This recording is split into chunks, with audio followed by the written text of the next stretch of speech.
What is up guys, Killchain here, and this is the ultimate Season 4 Fury Warrior.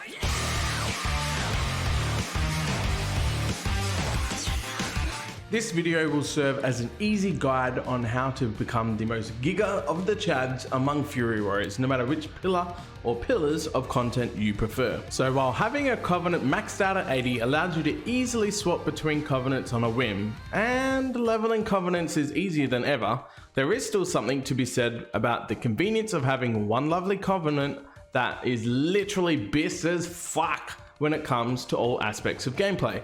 Personal preference might very well be something you're gonna have a heart-to-heart with. Listen up, Timmy. I know you really like playing in the trash, but how about not doing that for once? So for the Covenant, whether you love the Curian or you've come to terms with sprinkling some efficiency over your World of Warcraft salad, the long and short of it is that the Fury Warrior is best served with a light blue color and surrounded by people that want to wipe your memories away. As for the soulbind, well... I am the Forge Light Prime. Yeah, so Mechanicross really does cover us for everything. PvP, Mythic Plus, and raiding. Obviously in an open world environment, if you're a solo player and you just do your world content, play whatever you want. There's not really too much, struggle or anything like that. It's just gear is pretty much the prominent thing that you're going to be running on. But as for the group content, Mechanicross is your man. He's the way to go.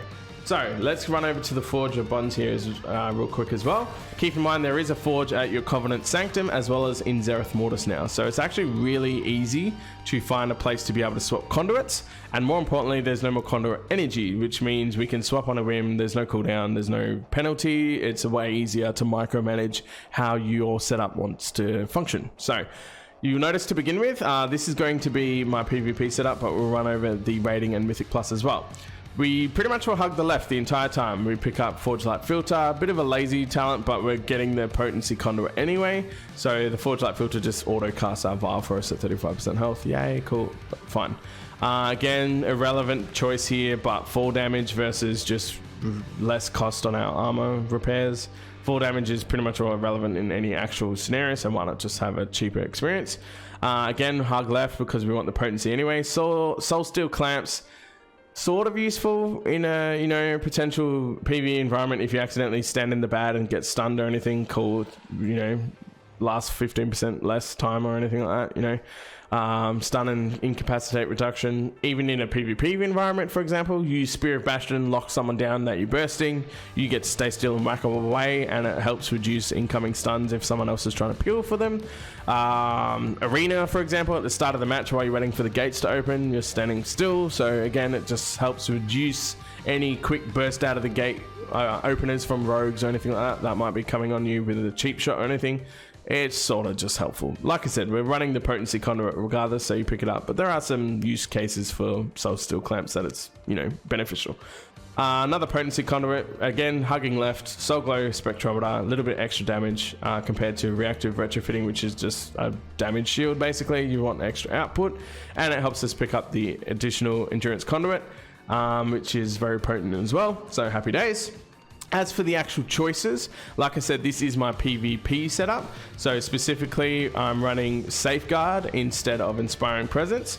Steps of Insanity is pretty standard. You're always going to have that across all three game modes. Stalwart Guardian, all three game modes. Hack and Slash, most game modes, interchangeable depending on what you need.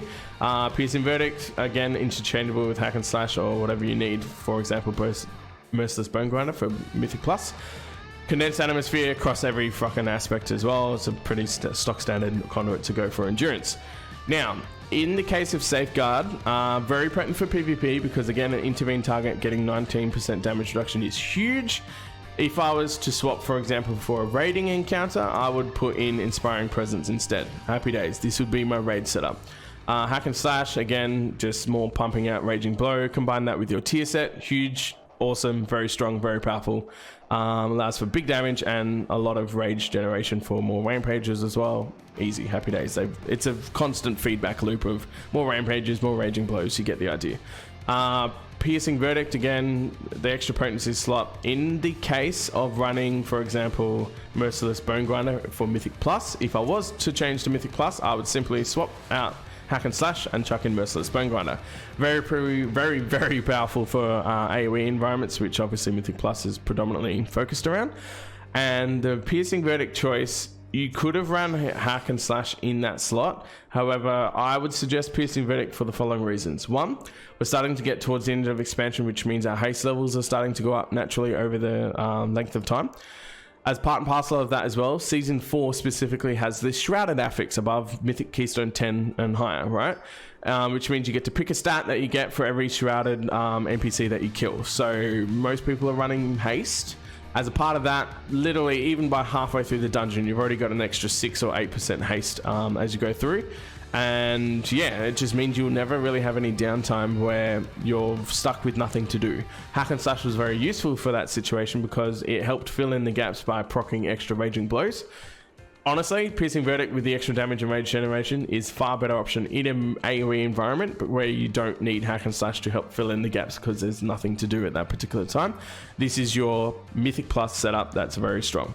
Then lastly, to change to a raiding encounter, again, we don't need the AoE potency from Merciless Bone Grinder, so simply hack and slash slots in there, boom, done. That's your raiding setup. Mechanicos covers all three aspects by simply just changing out 2 of these potency conduits and then 2 of these finesse conduits for safeguard whenever you're PvPing. Boom, happy days, that is done. Swap them out, again, no conduit energy, super easy. As for alternatives, Clayer you can run if you wanted to go for a raiding build that isn't Mechanicos, in which case, again, you're picking up the most notable ones. You run Depths of Insanity, Inspiring Presence, sticking to the left. We run 3 endurance conduits in this situation, in which case it's interchangeable between Indelible Victory or Brutal Vitality. I'll just sort of go Indelible Victory. The other 2 conduits are for endurance. Same pickups as always, Stalwart Guardian and Condensed Animosphere. Run down the guts and pick up the hack and slash in that particular potency conduit, and that rounds you out as you go to the left. Happy days. That's your raiding alternative. However, again, I'd still stress Mechanicos in all situations is your best bet. If you want a PvP alternative, that's actually generally pretty, pretty strong to pick. Pelagos is your way to go. The reason why is because Vial of Patience is huge for PvP. Extra 35% health from your Vial is pretty substantial. Typical pickups though, Inspiring Presence, we run Stalwart Guardian, Hugging to the right. Depths of Insanity as we go over to the left for the Condensed Animosphere. Straight down the guts, picking up hack and slash as always. Out to the left for Safeguard, very potent for PvP, remember, with the intervene damage reduction. And that rounds out Pelagos. So you have the option of running the other soulbinds that are relatively decent. I would say 90% efficiency, whereas if Mechanicos, it covers you in most situations, all situations honestly, and like top tier, best way to go. Next, to check out the talents, again, because talents are quite easy to interchange at the moment.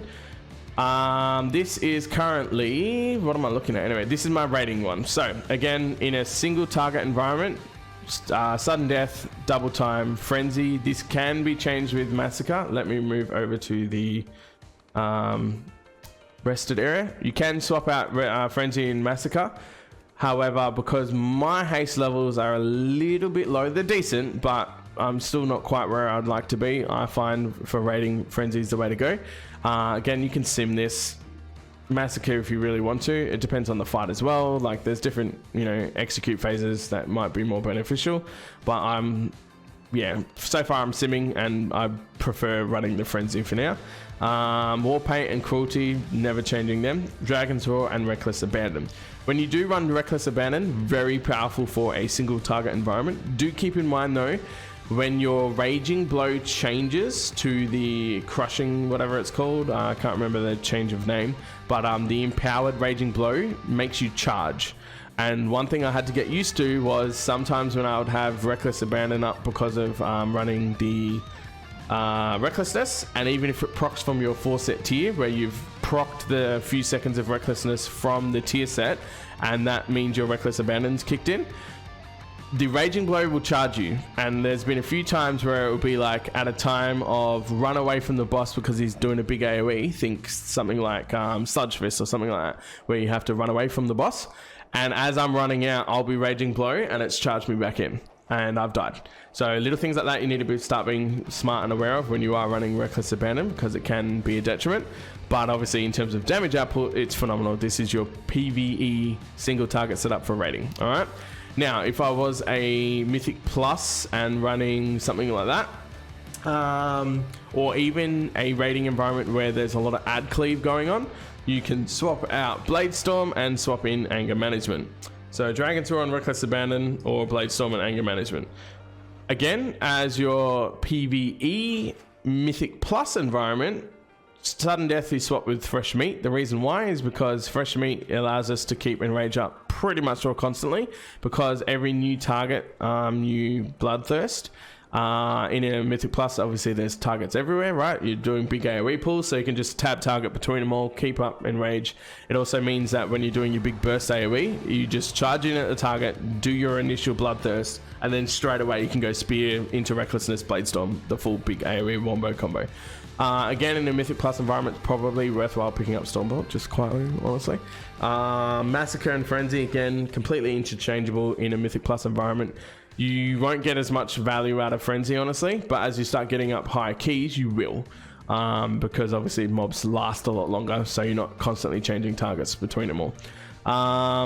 That's really up to you to decide, because just like, you know, as you start getting up higher in the keys as well, mobs are lasting longer in execute phase, which means Massacre becomes, you know, more beneficial.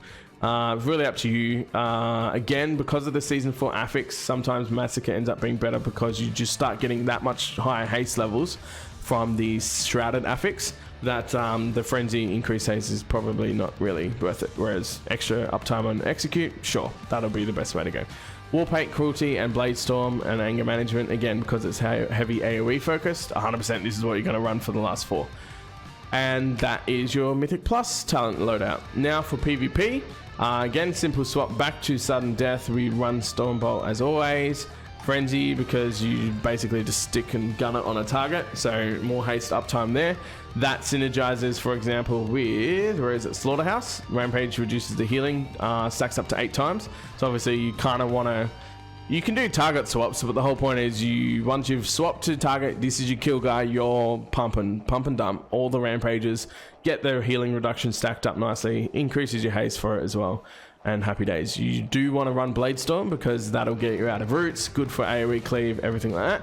However, we will run Reckless Abandon in a PvP environment. That's your better option for that one. Increases the Raging Blow damage and Bloodthirst, very handy as well. And because Raging Blow now has the charge aspect linked in with it as well, really good for hunting down people that are obviously trying to run away or kill, kite behind pillars, things like that. And this will be your PvP loadout.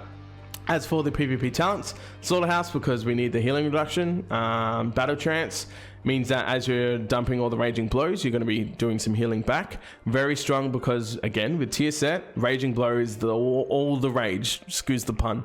But literally, Raging Blow is predominantly your filler constantly for rampages, sorry. You rarely need to ever Bloodthirst anymore because you're just getting that many Raging Blows that it's, yeah, it's nutty. So Bloodthirst is very much a defensive ability to do the bit of extra healing rather than a typical rotation because you're just getting lots of Raging Blows. And lastly, Enduring Rage. Again, you increase your rage effect when you're in PvP. So Raging Blow extends the duration of it. Perfect. It just means once you've done one rampage, you can just keep it up very consistently with all the Raging Blows, and rampages you're never going to not be enraged, which is helpful. This is your PvP talent setup, so nice and easy. So last couple of loose ends to touch on. Firstly, the legendaries. Unity on the belt, Spirit Bastion increased duration for 4 seconds and 25% increased critical damage. Keep in mind critical damage increase, not critical chance increase. Make sure you stand inside your bastion so you get the extra benefits. With your big Bladestorms or anything like that, even single target, obviously you do want the 25% increased crit damage, but don't do it at the detriment of a raid mechanic or something, wiping the raid or whatever. But whenever you can, stand inside your Spirit Bastion. AoE setup, always run Signet of Tormented Kings. It's been a stock standard for literally 2 years at this point since Shadowlands came in. As for your single target though, Deathmaker on the cloak. Usual cloak enchant, I mean 20 stamina, mining speed increase is always helpful for getting out of the fire on the ground, usual stuff there. Everything else in terms of enchants, I mean haste on your rings, swappable to mastery if that stat happens to be weighted higher for you based on your current gear setup. Strength on the gloves, Eternal Skirmish, usual stuff everywhere, Celestial Guidance and Sinful Revelation. Nothing's changed on the weapon enchants either. Keep in mind though that when you run your PvP weapons, you are replacing Celestial Guidance with Ascended Vigor. The healing from the Ascended Vigor is affected by your Fury heals with your Bloodthirst and things like that, so definitely well worth it there. Last thing to touch on, the Crossing Fate quest. So as you enter a fated raid, you obviously get the quest to kill 30, then subsequently 20 and 10 bosses, which means on week 3, week 5 and week 6 is when you're going to get each of your dinars. You get 3 for the season, and then you spend it on your weapon and trinket vendors. What are we going to be spending on? Well, again, it's sort of probably pretty obvious, but Sepulchre, we want the Jailer's Gavel as always, two-hander, big weapon, huge damage, definitely want. Hopefully you just get lucky and get the drop straight away and don't have to spend the dinars on it. But if not, I mean, these are what the dinars are for, right? A bit of bad luck protection. Kel'Thuzad is Kel'Thuzad, sorry, Tuzad. I don't know how to pronounce it. KT, yeah, that guy. Jathus, that's our other weapon. We definitely want that. Well worth picking up. And then from Sylvanas, Old Warrior's Soul. That would be the 3 that I'd be spending it on. In the event, however, though, that you happen to get lucky and maybe got one of them drop directly, and you've got an extra dinar to spend on something, that is where back into the lovely. It's actually from Ragalon. No, not Ragalon. I can't remember who drops it now. Where is it? Don't tell me, this isn't awkward at all. There we go, Prototype Pantheon. First Sigil, this is what sims as our best second trinket. The Violet Serenity is always handy. I mean, it gives us an extra heal, right? So happy days, but more importantly, the 1,310 versatility, even though versatility really isn't our greatest stat.